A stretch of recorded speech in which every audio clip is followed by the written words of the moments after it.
I was in this place once I opened my eyes. Nothing felt real. Like it all felt completely fake. Like I was starting to go crazy. I was honestly slipping into a nervous breakdown, a mental breakdown, literally. What's up, guys? Today, what I'm going to talk to you about, I'm doing this like I'm in some sort of rap video. I don't. That's me attempting to rap. Yeah. Yeet. I don't f***ing know. Today I'm going to talk to you guys about the simulation theory, which is weirdly a question that I get asked a lot. Like, what is your opinion on this simulation theory? What do you think about the simulation theory? Which basically is, if you guys have ever seen the movies, the trilogy, The Matrix, that's essentially what it is. It's that this is all a simulation to a greater and more real reality and whatever. That's basically it. So I've never had, when people have asked me about it in the past, I've never had an opinion on it because I haven't done a ton of research, but I think I have possibly maybe experienced it. Yeah. So I tell the entire story on my podcast, the Philosophical Misfit podcast, and it's called Did I Just Experience the Simulation Theory? So I want to briefly talk about it because there's something that I didn't mention in the podcast that I had this new thought. So first off, let me just tell you briefly what happened to me to where I thought I was experiencing, maybe I was, who knows, the simulation theory or the simulation kind of thing. So, as a lot of you know, I regularly, every single day, I meditate, and in this meditation session, I was using binaural beats. So a lot of people know what binaural beats is. It's like this process where there's one frequency in this ear, the other frequency in this ear. There are two different frequencies, but the frequency, like say that this is a frequency of 105, this is a frequency of 100. You got two different frequencies. Obviously the difference is 5 hertz, and so when these frequencies are being played, your brain will sync to the difference, which in this case is 5 hertz, just as an example, which in, like, when you look at the brain and how it's resonating and the frequency at which the brain is resonating at, I guess, when you're in like a really, really, really deep sleep, it's like between 5 hertz and 8 hertz. Waking life is like 40 hertz. And so basically this is like a natural hack, if you will, to getting into deeper states of meditation, or even it can help you sleep and all this other stuff. So I was using binaural beats while I was meditating this time, and I noticed early on in the meditation that this was different, that I was like sinking, if you will, faster than I normally would, like to a deeper place of meditation. And then there came this point where I started to lose control, and like normally, you know, a meditation practice is to watch your breath. So I was watching my breathing, but then there was a point where I was watching my breathing, but I couldn't control it. And so I started freaking out, and so I decided, you know, I meditate with my eyes closed, but I opened my eyes, and I thought that would stop the panic, but it didn't at all. So I was in this place once I opened my eyes. Nothing felt real. Like it all felt completely fake. Like, I was starting to go crazy. I was honestly slipping into a nervous breakdown, a mental breakdown, literally. Slipping into this place, you know, I'm like, okay, no, it's just like chill out. Like I'm just in this present moment. I'm just like locked in it. But I was losing control of it, because normally if I would, you know, get in that place, it's like, okay, take some breaths, you know, get up, walk around, and, you know, I'm good. I'm back to me. I'm back, you know, in the moment, but it's a place of joy rather than a place of terror and fear. And so basically it never turned into a place of joy, and it was continually being this place of terror and fear. And I tried to go to sleep, I tried to do a lot of different things.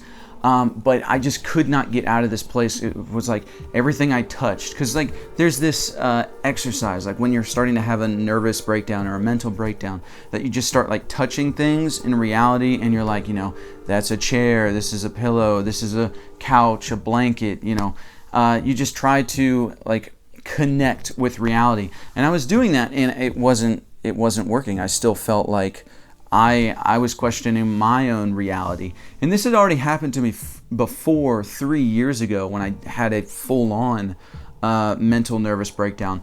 But I was starting to slip into another one, and I knew I was, because I obviously felt it before. And so it just, long story short, again, I tell the full in-depth story over my podcast, but basically I was able to get to sleep after hours, because I was meditating at night before I went to bed. It just helps me calm down. That's usually when I meditate. But it took me a little bit to get to sleep, and it actually took a couple days for the whole thing to wear off. And if I'm honest, 2 or 3 weeks later, it's still lingering. Like I still meditate. It hasn't kept me from meditating, which, by the way, like the fact that I felt this, the fact that I felt this fear in me, and this fear came up, which happens in meditation, because so often like your body holds all of this tension that comes from a very emotional place, whether it be a fear that you've been holding, whether it be anxiety that you've been holding, and this kind of stuff. Since our mind is always either in the future or in the past, when we embrace the present moment, then all this stuff gets brought up. And so that's why people think, that meditation is bad or evil or demonic, because, it causes all this stuff to come up. But it's like, actually, all that stuff was already there. You were just ignoring it. So the fact that I felt that, and the fact that, all of this stuff came up, and the fact that I even started slipping into like this mental breakdown, that it reminded me of 3 years ago when I had a full-on mental breakdown, that it was like there's still things in me that I haven't dealt with, that I need to deal with. Anyway, back to the whole simulation part of things. Now, did I experience the simulation? Did I come into a different state of consciousness to where I was fully aware that everything around me was fake, or that it was all a hologram, a dream, a hallucination? Basically, I don't know. I've had some people in the comments that, because this podcast episode is on my YouTube channel. It's podcast episode number 8, I believe. And I had one person tell me, it sounded like a bad trip. And I'm like, you know what? I don't know what exactly it was. I just know the way that it felt, and I know that how it's still lingering. And I basically came to some conclusions that night, that it was like, one, psychologically, it's not good to be in a place of thinking that this reality is fake. Like, it's just it's not mentally okay to be in that state, to be in that place. It can be really, really damaging. I think if this is a simulation, if this is a hologram or a dream, it's a real one. Now, I think that if I did experience, something that it was like, this is this is a hologram and there is a greater reality, I think thinking about this reality in terms of the base reality, that this is real, because we can measure, science can measure matter, we can measure there have been scientific experiments that we have been able to figure out a lot of our universe. Yes, there are things that we can't explain, and there is even science behind said simulation, but at the same time, like, this is real. This reality is real. Now, like I said, it might be a base layer. There could be greater realities, but to think of this reality as fake, in a dream, and not real, was very psychologically damaging to me. And maybe that's because I didn't know how to handle it, and I didn't know how to deal with it. Yes, that's a possibility. And this is what I want to bring up that I didn't mention in my podcast, is that what if, because if you've listened to my podcast on fear, I talk about the steps of fear, how I've been able to work through fear, which is first acknowledging it, then facing it, then accepting it, then surrendering to it. And after you surrender to it, it sparks this curiosity. It sparks this adventure, like, well, let me actually explore this because I'm surrendering to it. Now, you could just say overcoming fear, but surrendering to fear and overcoming fear, it's a different way of thinking about it. And for me, overcoming fear hasn't necessarily helped me actually. Just saying, oh, overcome the fear, that hasn't given me the language needed to figure out how to actually overcome fear. But when I think about surrendering to the fear, then it helps me overcome it in a sense. So, I talk about that in my podcast, and I realized that in this whole situation that I was in, where I thought I was experiencing the simulation, I thought that, I didn't know if I was going to come out of it. I didn't know what was going to happen. It occurred to me just last night when I was meditating again that I didn't actually surrender. I didn't actually, because I think if I would have surrendered to that, then I would have surrendered to the fact, you know what? What if this reality what if I was in a greater reality and, or I was in a greater state of consciousness, and this reality, I was seeing it for what it is, as a lesser reality. Again, still reality, but if there is greater dimensions and greater realities, greater states of consciousness, whatever you want to talk about, or whatever you want to call it, that, this could, maybe I was experiencing that, right? What if I completely surrendered to the fact that I was experiencing a lesser reality? So what if I would have surrendered to that? Because I didn't surrender to it. I would say in those steps, that process that I've come up with that's really helped me in overcoming fear, just a different way of thinking about it for me, I would say I was barely accepting it. And I definitely, looking back at it, I'm like, I definitely wasn't surrendering to it. So for me, now I'm asking myself the question, what would that experience have been like if I did actually surrender? If I did actually let that place, wherever that place was, different state of consciousness, whatever it was, take me, right? And so it's like, obviously there's this fear in me that it's like, am I ever going to feel reality again, or am I going to die? That's ultimately what it comes to. Because when I had my first nervous breakdown, it started with I woke up one morning and it was just like, I'm going to die. Like, I just had this constant feeling of death. And so that's been that's the ultimate fear to deal with. And I get that some people are like, oh, I ain't afraid of death. Yeah, but when you're staring at it in the face and it's like haunting you at your every waking moment, then it's no, oh, I ain't afraid of death. It's like, yeah, we'll see. So anyway, I wonder how that experience would have been if I would have actually surrendered to it, and if I would have seen whatever. Because I talk about it in my podcast, I thought I was going to have an out-of-body experience. That's at the place that I was at. I was vibrating. I lost like a sense of my body. And yeah, it was an intense experience. So what am I saying in this? Like, what are you supposed to get out of this?